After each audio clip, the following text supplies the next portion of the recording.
Hey traders, this is Blake Morrow with Traders Summit, and with me for the very first time, I have Oliver Sloup. He is the Vice President of Blue Line Futures. Good to see you and good to meet you in person, kind of, I guess. Yeah, great to be with you. Been a follower for quite a bit, so honored to be a part of this. You know, I love your daily, or not daily necessarily, but I love your content that you guys post on Traders Summit. I've been following you now for a while, and what I've realized following you is you really focus in the commodity space. So give us a little bit of reasoning why your focus is in the commodity space, if you will. Yeah, well, Blue Line Futures is a futures and commodities firm, so that is our space by nature. A little background of myself, and I guess how I got started in the commodities space was I grew up in Nebraska. I spent a lot of time, a lot of summers walking through cornfields, detasseling. I'm not sure if you're familiar with that or not, but I'm sure a few of your viewers are. But nonetheless, growing up in Nebraska, having a family farm and working on that family farm got me very interested in the commodities space at a very young age.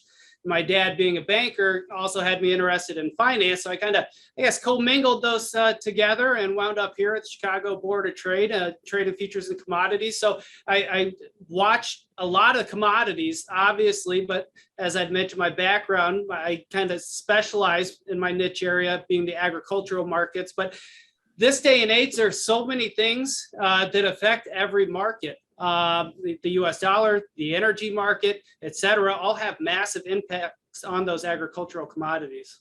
You know, it's when you talk about that the way that the markets are and what influences the markets, it is very interesting. Just being a student of the market for the last 25 years or so myself, I've seen, correlations really strengthen, and I've seen, the markets start to move at certain hours based on, different locations of different traders and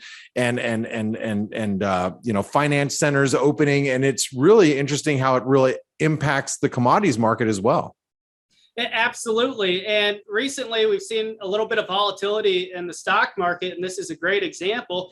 You see how that money flow affects a lot of different markets. And one of the commodity markets that I follow that volatility can affect is the cattle market, the beef market. If we start to see the S&P, the Dow Jones, the NASDAQ experience increased volatility and sell off, that starts to put pressure on the cattle market, because that means that, or I guess people assume that that's going to put a little bit of a damper on demand in the near term. We get a pullback in the stock market.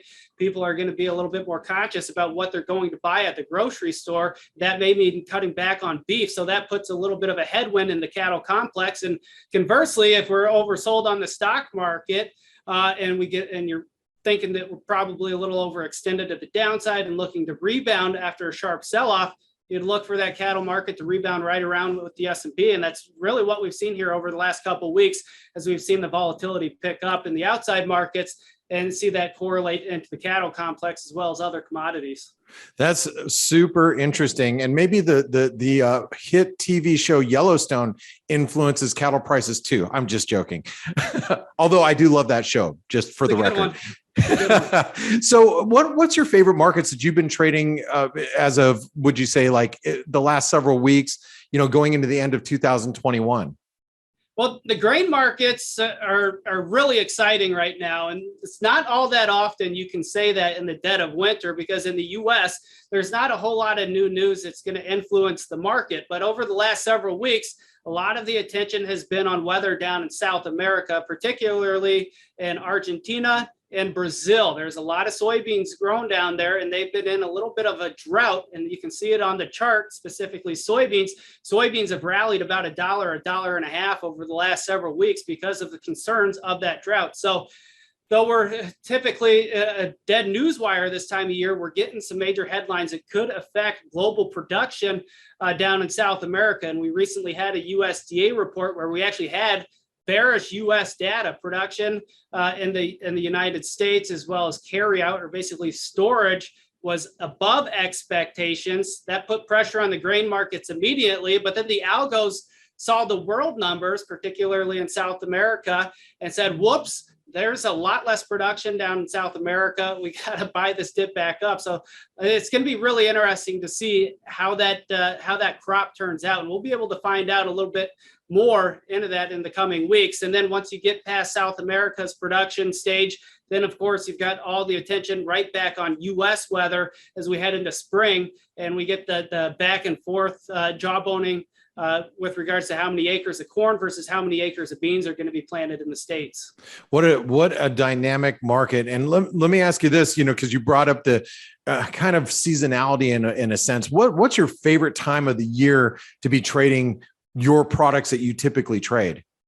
The spring and summer are big months for grain trading because that's when you get weather markets. So I had mentioned we're kind of in a weather market with South America right now, but as far as the U.S. growing season, you get into April, May, June, July. Those are big months where you see a lot of volatility in the markets. We saw an immense amount of volatility last year. I wouldn't be surprised to see that continue. And as far as the seasonality goes, there's a lot of great seasonals in these commodities, even if it's typically a dull time of year. For instance, we just started a bullish seasonal in the soybean market, started January 2nd, goes through February 17th. And I think that's been profitable for about 13 out of the last 15 years. And we're seeing that play out yet again. So hopefully be able to make it 14 out of 16.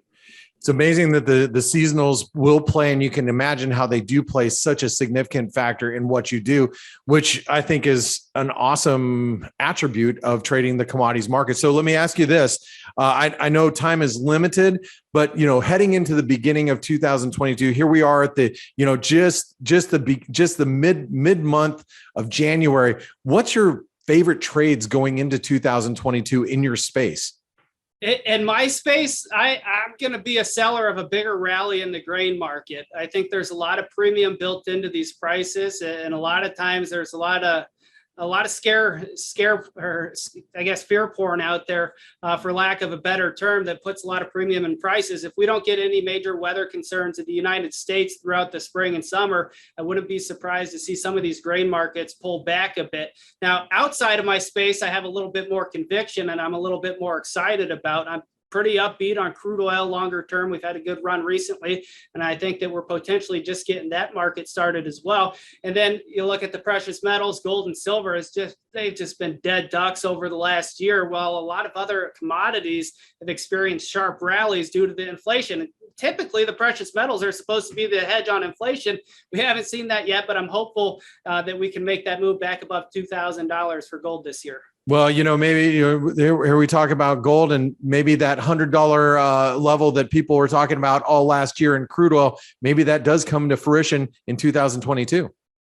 I'm pretty optimistic and think that those levels are very achievable. We've seen some big technical moves here recently, and I think that's just kind of igniting the excitement. And a lot of times, especially nowadays and age where you get a lot of algos and momentum traders involved, fundamentals can take a back seat and you start to get this momentum to the upside. And I think that's what we could potentially see. And at some point that will overshoot to the upside, but I think we're just getting started at this moment. I think $100 crude oil is very attainable, as with $2,000 gold, and hopefully silver can tag along. Gold has been relatively stable. Silver has been the anchor of the precious metals, I guess you could say, but I'm hopeful that can continue higher as well. So I want to ask you one last question before I let you go. How much does these inflation pressures that we're feeling in the U.S.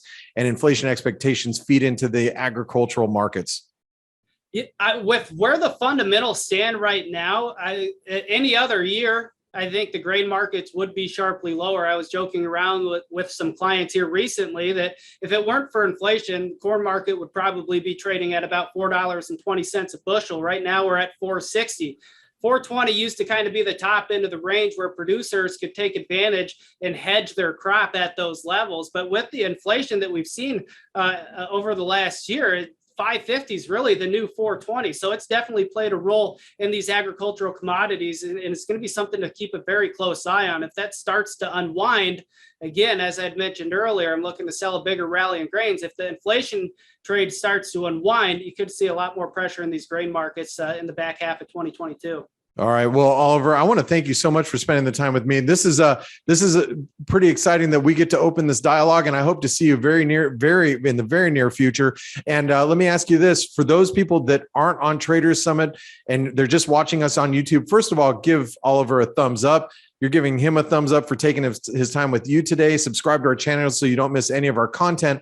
But what's the best way to follow you as a trader?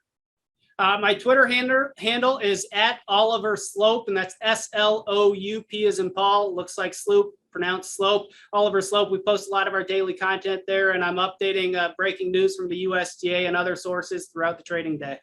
Well, Oliver, thank you again for your time over here at Traders Summit, and on behalf of the community, we appreciate you. So thanks for spending your time with me, and I'll look forward to speaking with you in the very near future. Thanks for having me. Appreciate it. Hey traders, Blake Morrow here. Thanks for stopping by our YouTube channel. Don't forget to like, share, and subscribe to our channel. Also click the bell notifications so you do not miss any of our market-related trading analysis from some of the leading industry experts. Thanks for stopping by. We'll see you in the next video.